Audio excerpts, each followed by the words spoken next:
Brian, were you a video game guy? Wow, that was straight to the point. Yeah. No, this is like, hey, how you doing, Brian? It's like, no, it's, are you a video game guy? It's like, damn, this how you got your wife? Okay.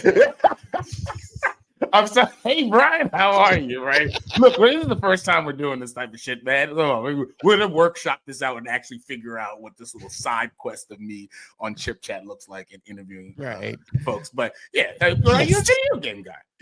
I am a let's see. I am a gamer, but not like a full-time gamer. I do play video games. So mostly lately it's been like MLB The Show or some form of fighting game. But I also have these app games as well. So yeah, MLB The Show, I was very thrilled when that made its way to Xbox, because I actually bought a PlayStation just for that game, because there was no decent baseball game out there. In any of these games, do you ever use any cheat codes? Or in your life? I mean, ever use in my life? Yeah, I'm aware of the cheat codes. I'm like back in the day, like back in the like I would say the 80s, especially like the days of Atari and stuff like that. You hear about these, if you do this type of maneuver, you'll get unlimited whatever. Right. Or you get strength 10 times more than you originally have, whatever cheat codes. I tried not to do that. Either I tried stand-up gentleman. Yeah, I wouldn't say stand-up gentleman. It's like either I tried it never worked. I felt, or I know about it and I don't want to bother with it because I'm like cool with wherever level I'm trying to do, and I like the challenge. So like, I mean, I mean, like, you're aware of it, but I'm a challenge guy. I like to, I'll go through the trials and tribulations and the frustrations and breaking everything and, to get to where I'm going. But all in all, in the end, it's just like, this is what life is all about, and life shouldn't be easy. Life does not have a cheat code. Well, see, I almost would, and right, there's a lot of famous cheat code. I think of the Konami cheat code. I don't know that off the top of my head anymore. I think it's like up, down, like combinations of left and right, some start selects, all that type of stuff. The one I always really enjoyed was Sonic 2. There was one you could do one in the sound stage that let you get all the levels that you could go to. I think I remember that one. Yeah. Supersonic, I think, after as well too. If you get without getting all the emeralds, you just have to get the rings. But you said it's not like, you talk about life, right? I think life is a game, and right, sometimes you might want a few cheat codes. Today we got to kick it with Dr. Daryl Fairweather, who is the chief economist at Redfin, but also she's the author of the new book Hate the Game: Economic Cheat Codes for Life, Love, and Work. And I the economy touches all of our lives, and I've found that economists have a unique view on some of the challenges we all face. And I think as you guys listen today to Dr. Fairweather, she didn't disappoint. This book is really dope. I really enjoyed Hate the Game. I've shared it with a bunch of folks, and I also hope, I don't know what we're calling this again, but whatever we're going to end up calling this, I hope you all enjoy the conversation that I had with Dr. Fairweather. And I think without further ado, we'll go ahead and we'll jump right into that. Yeah. Well, before we jump into it, was it Redfin or Rentfin? Not Redfin, like the Redfin. I don't think I said Redfin. It's not Rentfin? It's not Redfin. Am I? No, it is. Oh, now this would be the revelation of the. It's Redfin. You got me tripping, bro. What? And you know what? Let's go. You got me thinking forever it was called Rentfin, which wouldn't make sense. I'm not going to say that that's not that far off, but no, it is a Redfin. You know what? Let's just get to the interview. Let's go to the interview. Let's go to the interview. This is gone too far.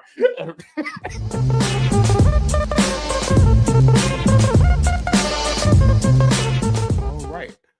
Dr. Daryl Fairweather, we are really excited to talk to you about Hate the Game. So thank you for joining us today.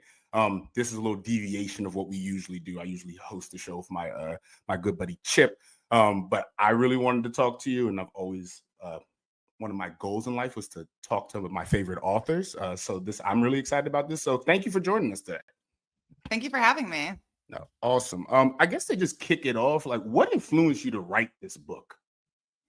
Well, I, as you know from the book, went on to get my PhD in economics. I'm an economist, but I always felt like the way that economics was taught was not really for me. Like it almost felt like I was listening in on a conversation between two other people, but like I wasn't really supposed to be there. They weren't really talking to me. So with this book, I really wanted to write something that would resonate with people that normally don't see themselves in the world of economics. I use a lot of references to Black popular culture. I talk about examples from my own life, and I hope that that opens up the world of economics to more people. No, I felt that thoroughly throughout the book. I mean, even in becoming an economist, like there was some like apprehension where I read in it, like your father had some apprehension of that. Could you jump into a little bit about that? Yeah, so I went to MIT for undergrad, and MIT is known for science and engineering. And my dad was super excited for me to get into that school. And I was originally supposed to study engineering, but he gave me the book Freakonomics by the economist Stephen Levitt right before I went off to MIT. I read it on the plane right there. And after reading it, I was like, oh, this is actually what I want to do. Like, I've always been interested in people, but also I like math and science. And it felt like economics, especially the way that economics is presented in that book and taught at MIT, fit perfectly with my interests. So I talked to my dad. He calls me up on the phone and he wants to know how things are going at MIT. And I tell him, like, great news, I'm majoring in economics. And immediately he pushed back. He was like, wait a second, like, I sent you here to study engineering. Engineering is like what MIT is known for. And I tried to explain to him, like, no, MIT is actually really good at economics as well. It's tied #1. This author that you introduced me to went to MIT. He got his graduate degree there. So I was like, this is what's so bad about that. But he really felt like engineering was a safer choice because he himself is a lawyer, he's a prosecutor, and he has to deal with biased judges and juries all the time. He knows that once you introduce people into something that's more subjective, that's when you can really be at a disadvantage as a person of color or as a woman in my case. So he wanted me to go into engineering because he thought that that would be the safer bet. And also my grandmother, she was the first Black woman to be a licensed architect in the state of New York. And then she did it again in the state of California. She was the first Black woman inducted into the American Institute of Architects. So she had this career in this engineering type field. I think architecture is engineering still. And she was always like really pushing me into the sciences. So she called me up too, but her reasoning was a little bit different. Like she said all the same things my dad said, but she was also like, you should study engineering because engineers make better husbands, which was kind of weird. But backstory on her is that she's been married 5 times. So I think she knew what she was talking about. But I stuck to my guns. I wanted to study economics. It was like, it really felt like it was something for me. And I felt like the hardest part about getting through college is just finding something that you're passionate about. And I had found my thing. So I didn't care about the disadvantages that I might face. Yeah, I found that so powerful, right? Like I have a daughter, and then like even making sure to be conscious. I mean, she's only 6 now, but years from now, whatever field she wants to choose, and to like not like try to stifle that because you're almost trying to protect, because you know what after you know what the world is at this point. You know how cruel it can be. So I just found that part of the book like really interesting and really inspiring, like for myself. Going back kind of to the book, can you break down what game theory is? Because I think it's essential to kind of understand as you like progress through the book. Game theory is basically the building blocks of economics. Like economics, it ranges from everything from the entire economy down to just like 2 people negotiating over a transaction. And a negotiation is a type of game that we model with game theory. So if you want to understand why, say, home prices are the way that they are, going down to the game theory level of a buyer negotiating with a seller and how do they come up with that price is like how these prices end up getting set throughout the entire economy. And it's not just about negotiations. There are games about ultimatums, games about how to get promoted, how to get a raise, these games that bosses and employees play with one another. So I go through a lot of these different games in the book to show you like here are the places that they will show up in your career. No, I it was kind of eye-opening to me because there was a show, I guess it was Max HBO, where they're calling themselves Bomani Jones, called Game Oh yeah, Theory, yeah. and I know his background, like in it, but I never really understood this concept until reading this book. So I will never forget that now, and there's a lot of things that I've learned in this book that I've applied even recently to my career. So, and I hope everybody goes out again and purchases Hate the Game, because you could learn a lot from this. You mentioned earlier, like there's a lot of like pop culture references, and like I found that to be very relatable. What can, I guess, Morris Chestnut and Vivica A. Fox tell us about the Nash equilibrium, as you talk about that in the book from their movie? Yes. So ChipChat June. I like to say that my first introduction to game theory was the movie Two Can Play That Game with Vivica A. Fox and Morris Chestnut that came out in 2001. It's the plot of the movie is that Vivica A. Fox and Morris Chestnut, they're dating, but Morris Chestnut, he starts acting a fool, like stepping out on Vivica A. Fox, flirting with other women, and she needs to figure out what to do. Like, how can she get the relationship back that she had before that was so great? Now she's stuck with this relationship that is inferior to the one that she had before. And she talks about like how her girlfriends would handle something like that. Like they would fight with their boyfriends, they would destroy their stuff, they'd cuss them out. But she was smarter than that. She knew that in order to get a better deal within the relationship, which I call in game theory terms the inside option, she needs to improve her outside options. So she goes out and she starts flirting with other women, just like Morris Chestnut was, and flaunting these men in front of him so that he knows that she has a real chance of leaving him for someone better. That way he will work harder to keep her. And that seems to work. I mean, they learn in the end that they probably shouldn't play these games, which I talk about later in the book, how like you really should try to work with your partner instead of thinking about things as transactional. But for all negotiations, that principle holds, which is that you can be in a bad relationship and it still be in equilibrium. And Nash equilibrium means that neither person has a reason to defect, to do something else. But that doesn't mean that you don't have a chance at improving the relationship. What you need to do is create a real threat that equilibrium will be disrupted by creating a better outside option for yourself. And that will encourage whoever you're negotiating against to give you better terms in the inside option of the relationship. Yeah, I'm also glad that there was a glossary at the end of this book as well too, because go back to some of these terms. You also, there's another term, I guess, is comparative advantage, right? Can you and I think you kind of explain this with your internship at Morgan Stanley, if I remember. Can you take us through that? Yes. So a comparative advantage means that a person, or it even could be a country, but I'll go with person, they have a lower opportunity cost for engaging in an activity. And that might mean that they're really good at the thing that they're doing. Say this internship in Morgan Stanley, I was doing a lot of spreadsheets. Like if I was the best at doing spreadsheets, that would give me an advantage, but it wouldn't really be a comparative advantage unless I was so much better at doing spreadsheets than I was at all the other things I could be doing in my life, like going back to grad school or getting another job or, laying about the house and just having fun. And the thing to understand is that the people who are going to be best suited for a job that the employer is going to like the most are the people who have these comparative advantages. And sometimes it comes from being the best at your job, but sometimes it means being the most willing to work hard at that job because you don't have any other options except to work hard. And that was a lesson I needed to learn in this internship, that there were just people around me who wanted it way more than I did. Like they were willing to work way longer hours, being at the office at 7 a.m. and not leave till, after like 8 o'clock at night, like literally spending more than 12 hours a day at the office was what these people were willing to do in order to get into this investment banking world. And, maybe I would have been smarter than them in like a school setting or excelled in just the task of the job if you're just comparing it based on absolute advantage. But the fact that they were willing to work harder than me kind of meant that like they were better suited to it, and I should probably go find out what my comparative advantage is out in the world.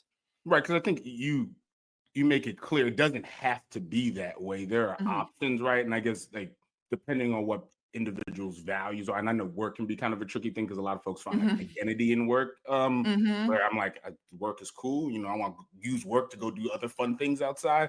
But yeah, I found that very interesting as well, that you could it doesn't have to be this like rat race and always trying. And it can be for some folks, but you don't have to choose that. Yeah, one thing I talk about a lot in the book is just that, I think people get really caught up in whatever game they're playing. Like if you're at one corporation and you see everybody going for the same promotions, it can feel like that's the only goal. But once you step outside of that and realize like I could go work another job, or I could go back to school, or I could, get some other skill, then it feels like the prize maybe isn't as valuable as it might have seemed at first. Another thing that you talk a lot about in the book is the game of chess, which I really enjoyed. My mom is still beating me to this day at chess. I'm really not good at it, but I do enjoy the game. And can you discuss kind of how it can be applied, I guess, in various areas of life? And I'm thinking a lot about like that skill versus luck, and then maybe even like the starting position. Yeah, so one metaphor for chess that I talk about is how even though chess is like the pinnacle of a game of skill, like this is the game that smart people face off against to figure out who's the smartest, there still is this baked in disadvantage where if you are the black player, it means that you automatically go second. If you're the white player, you automatically go first. So in any game, one player is just going to start out with this slight edge. But the edge, it matters somewhat in evenly matched games. Like you can see that there is this statistical advantage to going first. But if you are in a game where you are just a better player, like you have more skill, you have more practice, it's easy to overcome that advantage because it only takes the other player messing up one time, like basically throwing away a turn, for the person who went second to kind of get the upper hand and start pulling ahead. And I think this is similar to a lot of games we play in life, like me choosing to be an economist. I probably did start out at an inherent disadvantage because I'm like one of the very few Black women in this field, but it doesn't mean that I can't succeed. It just means that I need to like really focus on the skill aspect to get ahead. And then another thing that chess is really great at illustrating is this concept of beginning game versus end game. Because in game theory, you want to use backwards induction, which means thinking about the end game as you're making those beginner moves, like thinking about what is the position that I'm trying to get myself into that will result in a checkmate, and kind of working backwards from those steps to get there. This is what you should do in basically any game, is think about the final place you want to be and kind of work your way backwards. Like, okay, if I need to get promoted, then that means I need to get my manager to put me up for promotion. And if I need to get my manager to put me up for promotion, I need to be a top performer on my team. And like working backwards to all the steps that you need to take to get that final goal will create that path. You also use Big Brother season 23 to talk about this. Can you, if our listeners didn't watch that season, what was unique about that season and what was the end result? Okay, so Big Brother is this reality competition where all the players get into this house and they're basically competing to be the last player standing. Kind of like Survivor, but without all of the like deprivation. You get to eat, you're not on a beach or anything or camping, you're just in the house. So it's just about the strategy.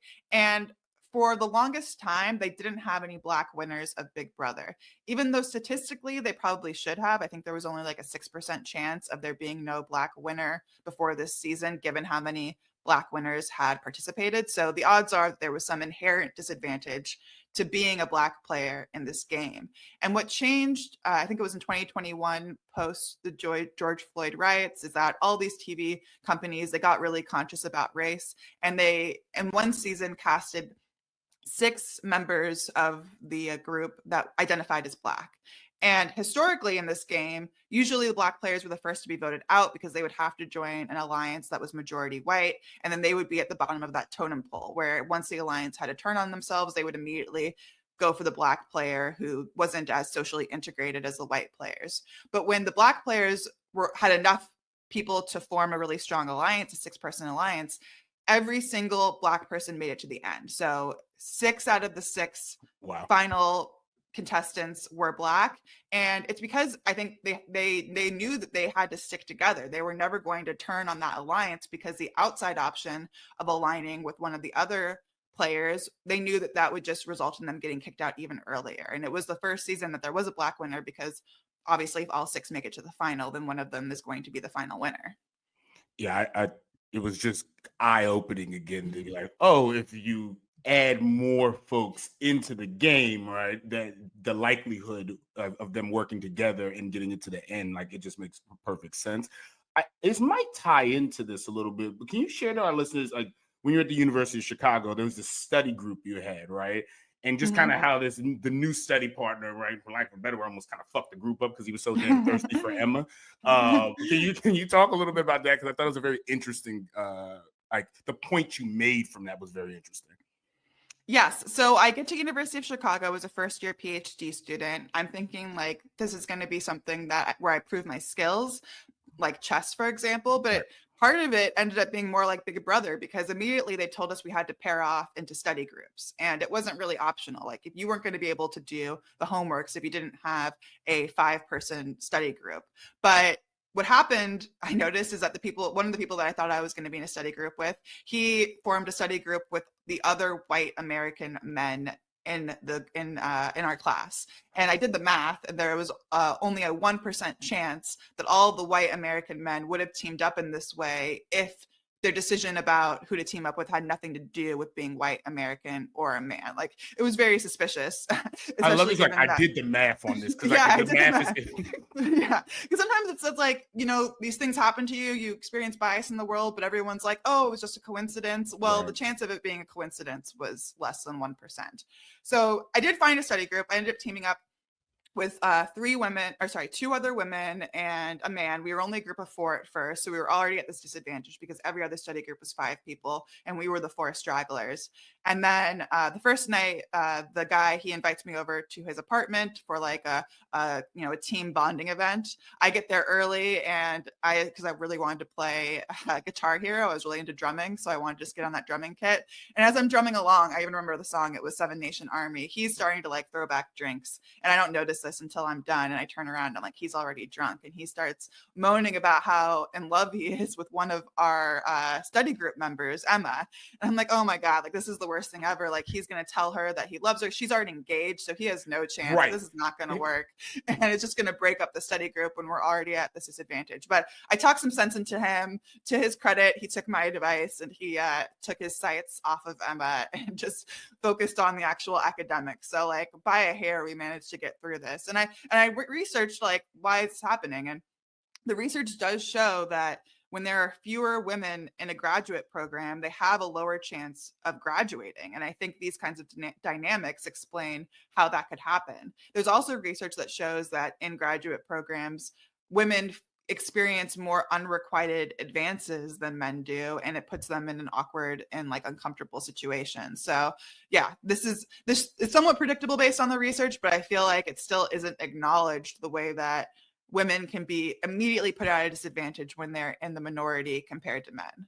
Right. And I think we're thinking of this, like there's obviously a like ick factor of like just men doing that, but even like if you're not able to kind of graduate or progress, I feel like that hurts the economy overall, right? Because we're not getting the best and the brightest out there, and it's for no like good reason. So I found the story was like in a sense like very like predictable, but the numbers you kind of put behind it is kind of like, oh no, this is a real world this sense it has real world impacts, I guess. So yeah, especially with the whole conversation about DEI right now, I feel like people have really lost the plot on why these programs need to exist, like why it is that women and minorities are underrepresented in the first place, and how hard it is to be just being in the minority is a hard position to be in, regardless of what puts you in that minority.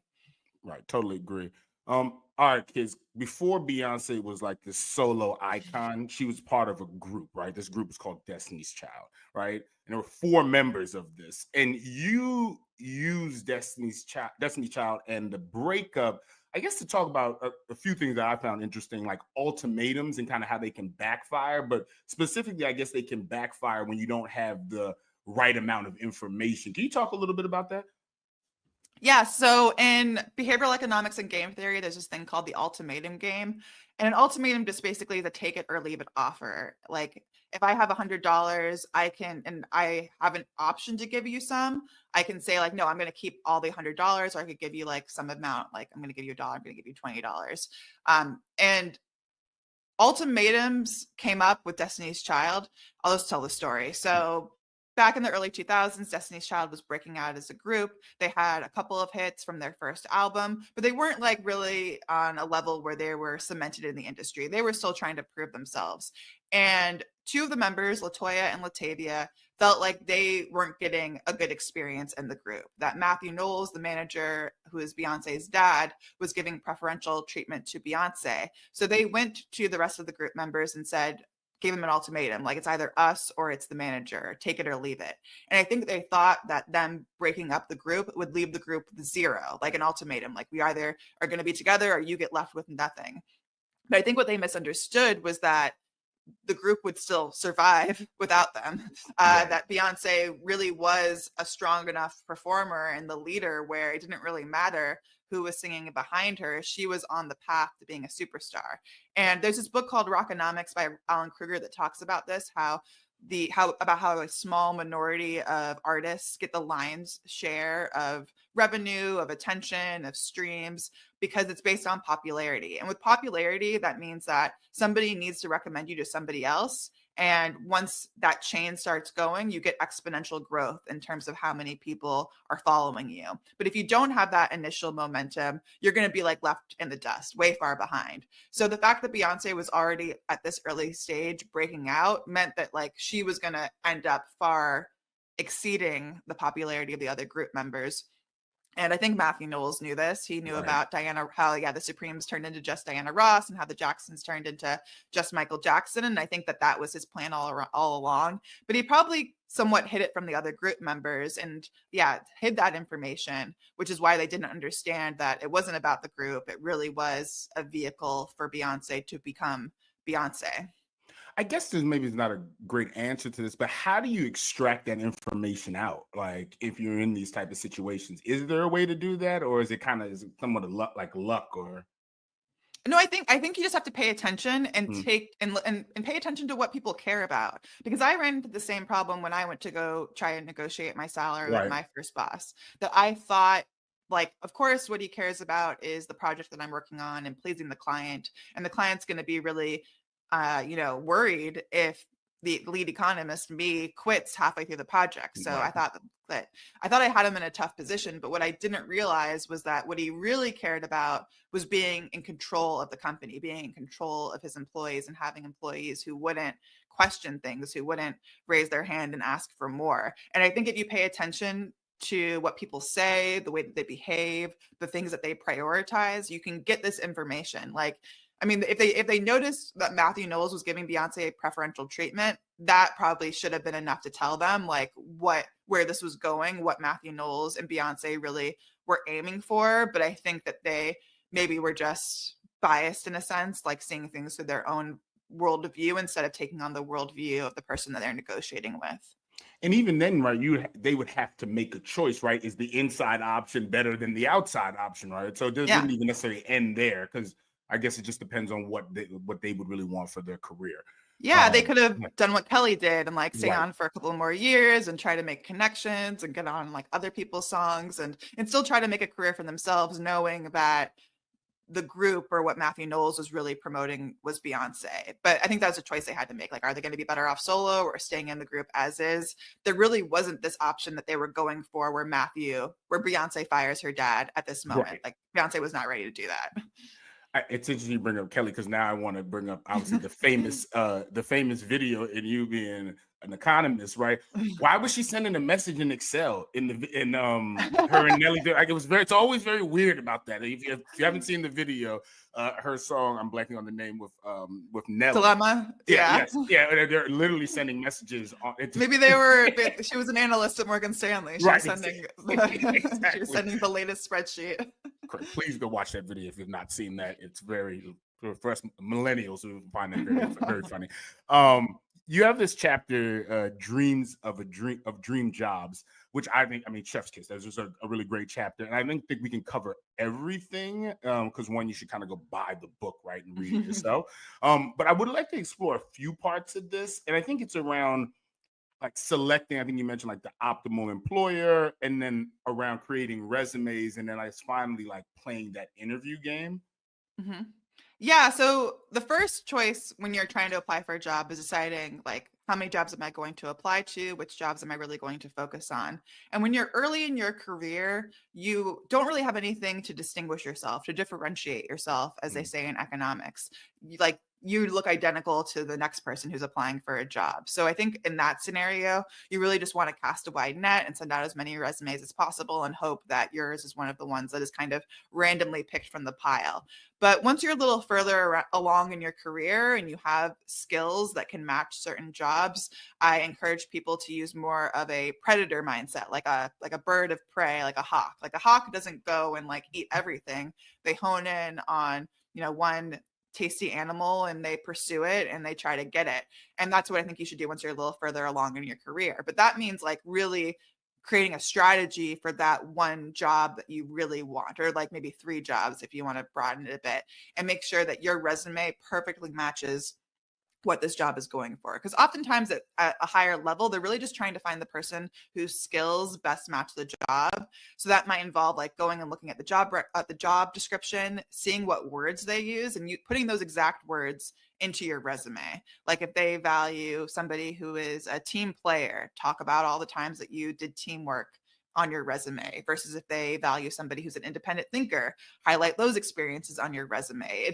I think having a different resume for each job you're applying to really makes sense when you're trying to get those specialized jobs. And then once you have your stuff you want to put on your resume, I think you should also arrange it in a way that like makes it shine, because that's part of the game too.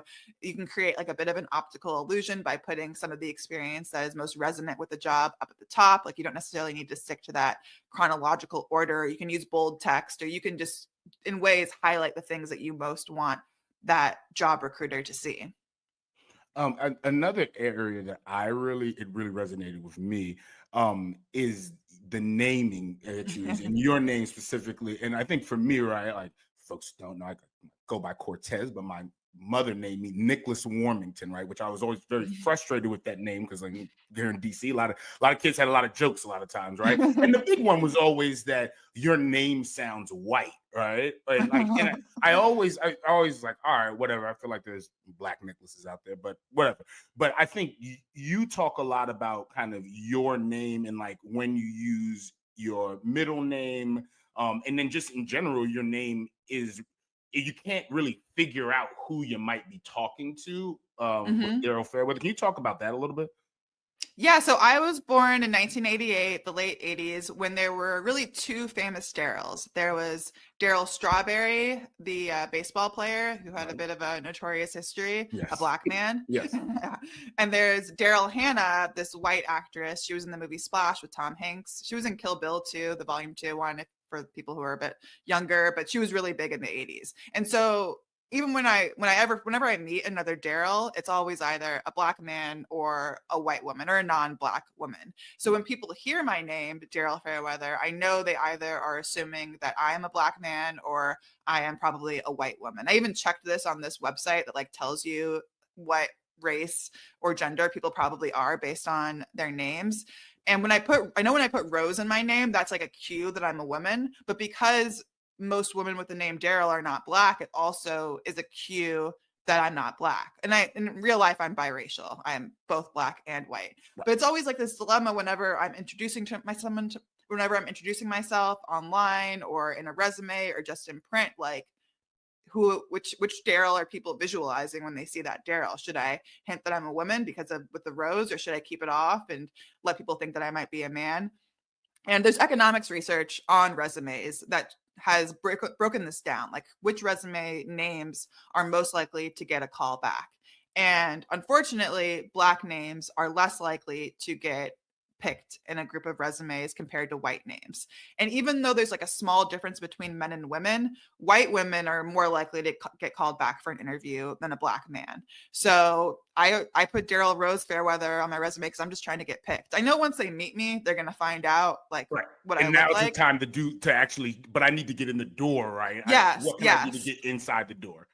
Right, because people's, I think, stereotypes are stronger before they meet you. Like I can defy stereotypes once I'm talking to you. I can show you how competent I am. But if you're just seeing the resume and you're forming these stereotypes, and that gives me a little bit less of a shot. And I know lots of people, like I have lots of friends who do this, like who use initials for their name if they have an ethnic or feminine sounding name, because they don't want this discrimination. The reason my mom named me Daryl was because she was a freelance journalist with a feminine name, and she felt like she was not getting jobs because of the feminine name.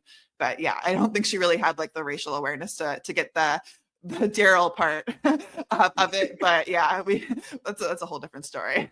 No, I that part of the book really resonated with me because I've always found it interesting in like previous jobs, or like you talk to folks on the phone and then they meet you and they're like, "You're," Mm-hmm.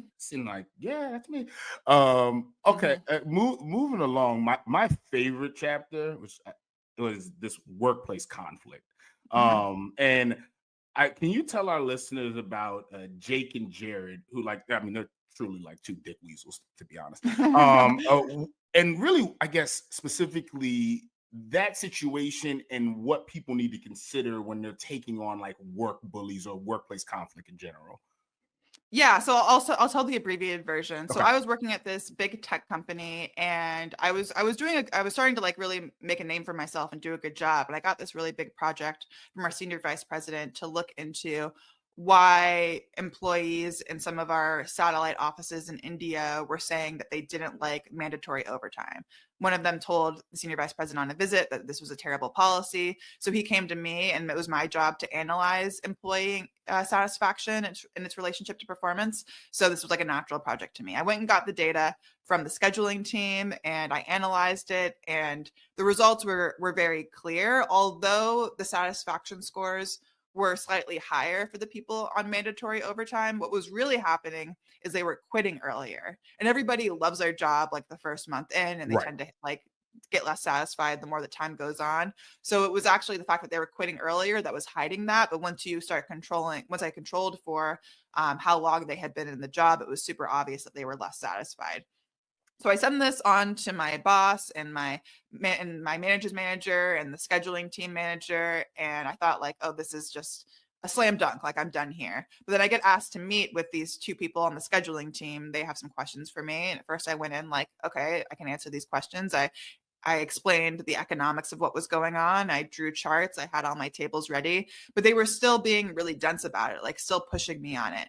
And once they found out that I had only analyzed data from one of the locations in India, they were like, oh, that's not good enough. You need to go get data from all these locations. I'm like, okay. So I went back to their analyst on their team, got the data, analyzed it again, got the exact same result, sent it out again, and still they wanted to meet with me again. And I was like, I don't understand why I'm having this meeting over and over again. Like we went through everything before. I did what they asked me. I talked to my director about this, who was the youngest woman to be promoted to that position at the company. And immediately she was like, oh, they don't respect you because you're a woman. I don't know what was going on with her at that point. Like maybe she had just experienced something. Right. Yeah, but she was like, yeah, this is what's happening. You need to stand up for yourself. She wasn't trying to solve the problem for me, but she was telling me like, you need to go and make sure that they know not to mess with you. So I took another meeting with them. They go into the same line of questioning all over again. And I'm starting to get like frustrated at this point that they keep harassing me, even though I did everything they asked me. So they kind of let it slip at one point when they said that, like, do you realize how much work this is going to create if we have to eliminate mandatory overtime? And I was like, and that's when I realized, oh, this is about like you not wanting the extra work, that this is going to create more work for you to redo all the schedules if the vice president decides to eliminate mandatory overtime. So that's when I got pissed, and it kept pressing me like, you need to be absolutely sure. And I was like, well, I'm 99% sure because I know that there's only a 1% chance that my results are statistically false, and that really pissed them off more. And they said, and then they honed in on like, oh, I only had 3 months of data. They're like, you need data for the entire year. Right. And I just kept pressing back like, why? Because in economics, you don't want to over-test, it's called, because if you keep looking for a different answer, eventually you'll find it, even if it's the wrong answer. So I was digging in, and then the other guy, Jared, he like exploded on me. He was like, you don't know that. And he was like banging his fist on the table. And the other guy, I think he was like more the good cop. He looked terrified, like, oh my God, he blew my cover. What are we doing here? Yeah. And I just waited. I was like, okay, like, I'm just going to wait for you to apologize. No apology came. So I just told them like, look, I'm going to get one more set of data from your analyst, and then I'm going to send the results directly to the vice president, and you can talk to him about it if you don't like the results. So I got the new data, results came back exactly the same. I sent it directly to the vice president, who eliminated the mandatory overtime. So they ended up having to do all the schedules over again. Haha. Right. Exactly. I also you shared this quote about a dog and the picture of the dog. Oh yeah, Yes. sorry. Yeah, so he was asking me to go get more data, which was really frustrating to me because it was like it's like when I was looking at the table of results, I could clearly see the results. It was so obvious. Like anybody who knew how to read these results would see that this was irrefutable. But he wanted me to get more data, and I was trying to explain it to him like why I don't need more data. And I said, it's like I'm looking at a picture of a dog. Like I can see its ears, I can see its fur, I can see its floppy tongue, but you're saying my picture isn't good enough. I need to go get an HD photo. I need more pixels. But I don't need more pixels to know I'm looking at a dog. Like just because I go get a higher res photo, the dog isn't going to suddenly disappear. I don't need to like zoom in on the drool dripping off of his tongue to know that I'm looking at a dog. And that's what really set him off when he like banged his fist and started yelling at me. It's a really good point. I mean, it's a dog, right? It's a dog. Yeah, I think he got mad that I got him. He didn't have an answer for it. Right. But another part of this that was really like not eye-opening because I've seen this in the workplace, but some of the stats you put out there, I guess, when women express anger in the workplace versus men. Can you break that down a little bit? Yeah, so there's research that's been published in economics journals. There was one study that looked at financial advisors who were being punished or being like reprimanded for doing something wrong. And when you compare men and women who did the exact same bad behavior, like maybe they were investing in stocks they shouldn't have been or didn't tell their clients something they shouldn't have, the women ended up getting much harsher punishments than the men for the same thing. And the explanation was that like, well, men just made mistakes, but like women, there's something like inherently bad about them when they do something wrong. And the same thing is true for aggressive behaviors. When women act like aggressive in a workplace, they are stereotyped as just being angry women. But when men do it, they're like, oh, something was going on with them. There was a bad day, or there was something wrong with the person that they were talking to. Like it's explained away more. So as a woman, you have to be really careful and not like show that outward aggression, or be really careful about when you show it, because you will get punished more for it. Yeah, I just the number again. I think one thing that your book does really well is like taking things that people are feeling or that you probably might be observing, but actually putting the data behind it, which I really respect. Just because sometimes you're wondering like, is this actually happening, as you mentioned earlier? But yeah, the numbers are out there, and it's clearly that it's happening. It's clear that it's happening. Another thing you talk about is kind of like why we shouldn't really beat ourselves up, like if we're not saving as much, right? And I think I guess what you were talking about in this section of the book was kind of, I guess, tolerance risk. Can you talk a little bit about that? Yeah, so risk or tolerance for risk basically describes like how willing you are to make a bet. Like some people are always making bets on just about everything, and they're really seeking out that risk. But most people have a bit of a distaste for risk, that if you offer them a 50-50 bet, and they would rather just keep the money than engage in the bet because they don't want to risk losing it. And this can come up in investing, where maybe you don't want to put your money in the stock market because you have like just an aversion to that risk, or maybe you don't want to like apply for that new job because the job that you're in is more safe. So it's good to like at least be conscious of your tolerance for risk. And you can also like do things to reduce your risk. So diversifying is one way, like not putting all your eggs in one basket. You can do this with your investments if you invest in a bunch of different stocks instead of just one. You can also do this with your income streams, like having a side hustle is just a way to make sure that even if you lose one job, you still have an income source in another job. And one thing I talk about with saving too is that some people are spending all the money that's coming in, and it's not because they're like immoral that they don't have discipline to save. It's because perhaps they're focusing on earning more money so they can get to a point where they can save. When you're living constantly on the edge, you can have this scarcity it's harder, it's like literally harder to make decisions. There's a book called Scarcity by Senthil Mullainathan about how people, just by virtue of having less money, it makes it harder for them to make decisions about money because they're just so stressed out. So I think if you are in that position where you're simply too stressed to save, then it makes sense to just focus on, okay, how can I get myself to a place where I'm earning enough money that at least I have a little bit of breathing room. No, again, very Because right, if I'm living paycheck to paycheck right now, I need to pay the things that are in front of me. And like I've found that even in my career as I've advanced, it's like, oh, I see when you start making a little bit more, it's definitely like easier to set some of it aside, right? When you're able to pay for everything that you need. But I thought that was huge, because I think sometimes you hear folks are always like, you need to save, but are you really in the actual position to save? I think is what you kind of described. Yeah, absolutely. The one thing I did miss that I want to kind of go back to is you talk a lot about meritocracy, right? And I almost like why that's a myth. And I guess specifically around, like, I think you were talking through like advocating for a promotion. It's like it might not be the person who's doing the most, like the hardest work, that actually gets the promotion. And they were like, you gave some like ways to actually achieve promotion. Can you talk about that? Yeah, so getting promoted, there's this problem in economics called the principal agent problem. Yes.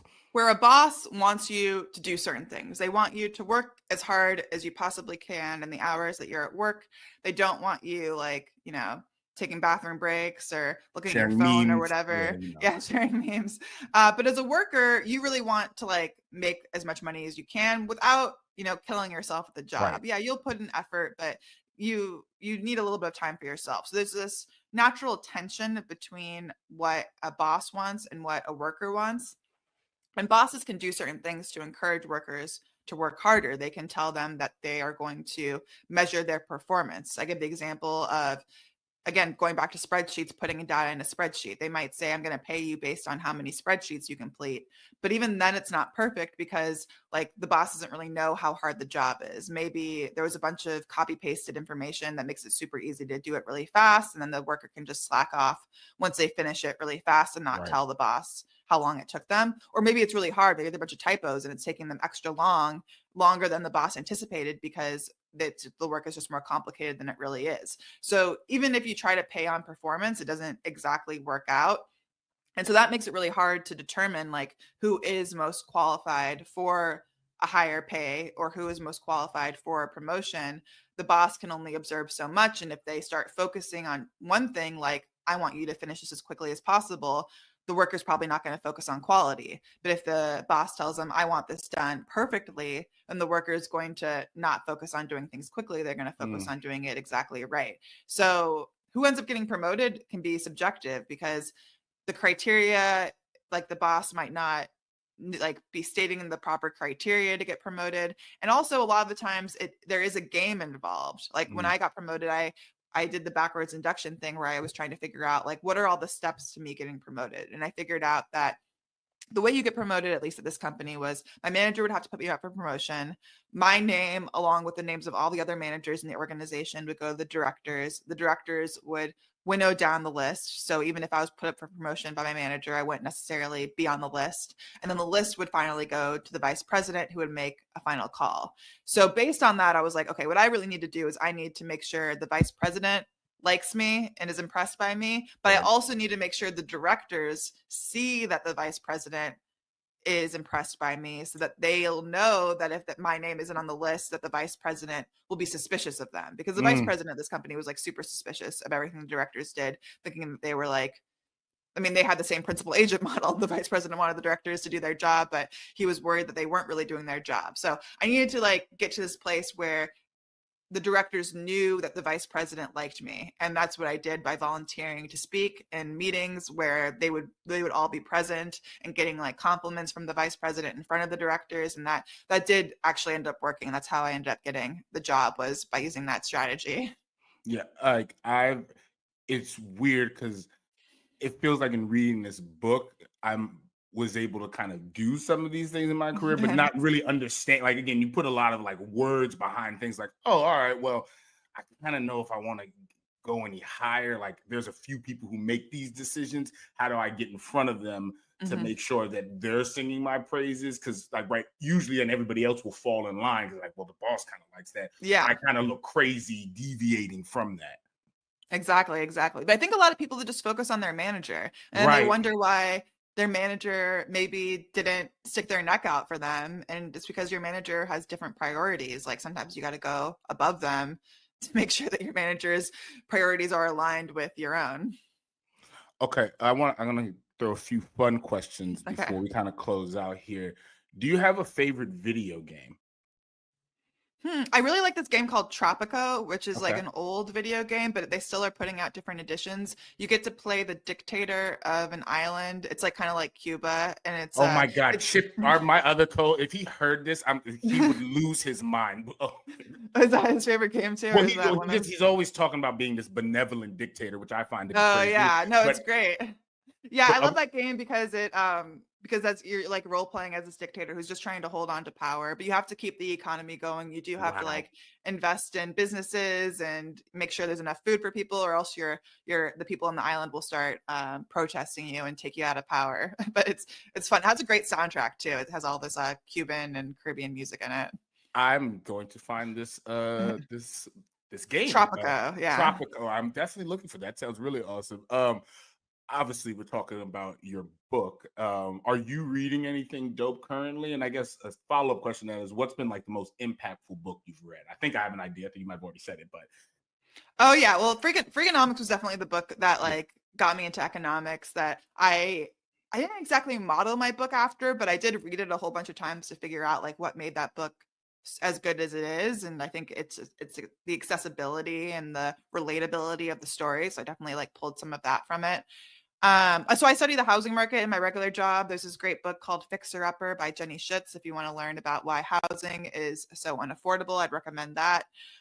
There's also this, I've been rereading a lot of my old favorite books, and there's this author named Max Schulman from the 1950s who's like a comedy writer, and I've been rereading his stuff because I think he's just a really great writer. Again, trying to figure out like what is it that I like so much about these books, and what can I learn from it.